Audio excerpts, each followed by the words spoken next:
আবার কথায় কথায় বলবেন যে জামাতে দাঁড়িপাল্লার ভোট দিলে নাকি বেহেশতে যাওয়া যাবে। আর বাড়ি জ্বালিয়ে দিল, জনপদ ধ্বংস করলো। তারা বলে যে এখন বড় কিছু না, এখন তারা জাতীয় স্মৃতিসৌধে যায় না, শহীদ মিনারে যাই না। আজকে আমাদের সেই কাণ্ড দেখতে হবে তাদের। আমার ওখানে গতকাল আমার নিজ উপজেলা, আমার পাশে যে সলিমপুর মানিকনগর মহলদার পাড়া, ওখানে জামাতের কয়েকজন মহিলা গেছে বাড়ি বাড়ি ভোট চাইতে।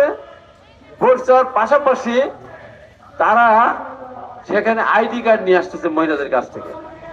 তো সেখানে আমাদের এক নেতা হাফিজুল এক্সিডেন্ট মারা গেছে, ভাই গেছে হাফিজুল, যে আপনার ভোটার আইডি কার্ড নিচ্ছেন কেন? এইটা বলা অপরাধ। তারপরে ওখান থেকে 50-60টা মোটরসাইকেল নিয়ে গিয়ে ওই বাড়ির উপরে হামলা করে ফ্রিজ বাড়ি ঘর কয়েকটা ভেঙে তছনছ করেছে। এই কি ইসলাম? এই কি ইসলামী শিক্ষা? এই যে মানুষকে বিভিন্ন জায়গাতে রক্তাক্ত করা হচ্ছে, এটাকে ইসলামের শিক্ষা দেয়? আজকে জাতীয় প্রেস ক্লাবের সামনে দাঁড়িয়ে বলতে চাই, এই প্রেস ক্লাবের সামনে দাঁড়িয়ে আমি অনেক বক্তব্য দিয়েছি, সরকার পতনের আন্দোলন করেছি, সফল হয়েছে সেই আন্দোলন। আজকে বলতে চাই আপনার ইসলামিক দল বলেন, আপনারা রাষ্ট্র ক্ষমতায় গিয়ে কোন আইন আপনারা প্রচলন করবেন? আপনাকে ইসলামী আইন প্রচলন করবেন? আপনাকে শরিয়া আইন প্রচলন করবেন? আপনাকে মেয়েদেরকে জোর করে হিজাব পড়বেন, নাকি মেয়েরা যা ইচ্ছা তাই পড়বে? কোনটা বলেন তো? কোন আইন প্রতিষ্ঠা করতেছেন আপনারা? আপনারা বলবেন ইসলামী আইন, আল্লাহর কোরআন আইন, কোরআন হাদিসের দেশ চালাবো, অথচ আপনারা পাশ্চাত্যদের ভাবধারা, সেই ভাবধারায় সেই আদর্শ সেই অনুকরণ করি আবার দেশ চালাবো। এই যে মুনাফিকি যে কথা। আবার কথায় কথায় বলবেন যে জামাতে দাঁড়িপাল্লার ভোট দিলে নাকি বেহেশতে যাওয়া যাবে। পদ্মা সেতু, মেট্রো রেল এবং এলিভেটেড এক্সপ্রেসওয়ে নির্মাণের গর্বিত অংশীদার বসুন্ধরা সিমেন্ট। আচ্ছা, বেহেশতে কি যাওয়ার কোনো বেচাকে? আবার বলে ভোট দাঁড়িয়ে যারা দেন তাহলে বেহেশতে যাবেন।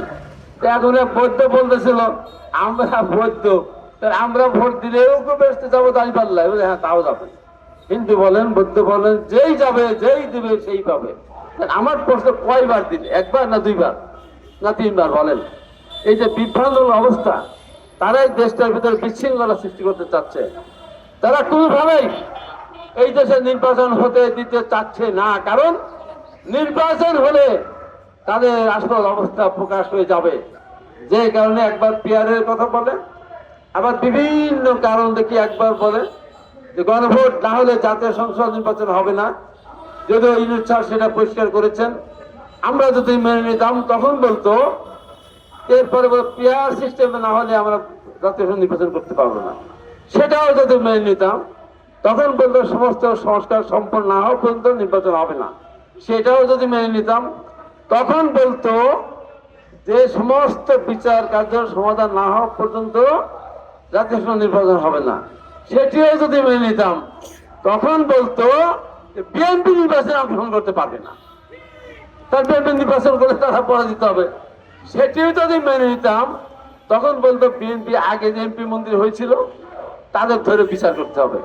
একে মামার বাড়ির আবদার। যে দেশের জন্য কোনো অবদান নাই, এদেশে আন্দোলন সংগ্রামের কোনো অবদান নেই। এর সাথে যে আন্দোলন আমি নেতৃত্ব দিয়েছিলাম, সেখানে একজন লোক তাদের আহত হয়নি, মারা যাওয়ার পরে দূরের কথা। 9 বছর শুধু বিকালে একটা করে মিছিল করেছে।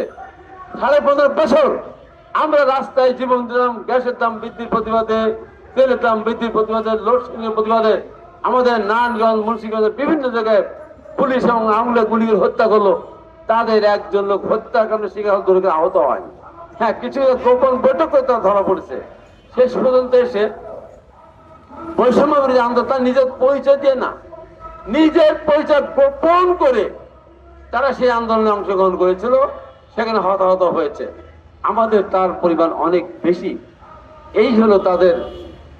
এই যাবৎকালে তারা ভোটের কথা বলে 53 বছরের বাংলাদেশে সব মিলিয়ে তারা মাত্র 56 কি 54টা আসনে পর্যন্ত পেয়েছে বিভিন্ন সময় মিলে। তার সে আবার 91 সালে বিএনপি কোথাও কোথাও সমর্থন দিয়েছিল এবং 2001 সালে বিএনপির সাথে 4 দলীয় জোট গঠন করে যে 18টা সিট পেয়েছিল, এই যেন 18 আর 17 কত 35, আর তাদের নিজেদের অর্জন ওই যে 35 বাদে আর 20টা, এই হলো তাদের অর্জন। তারা আমাদেরকে হুঙ্কার দেয়। আর একজন আছেন, ওনারাও বলেন যে পাখায় ভোট দিলে নাকি আল্লাহ নবীকে ভোট দেওয়া হবে। তারা বাংলাদেশে কোনোদিনও একটি আসনও তারা পায় নাই, কারণ জোট না করে।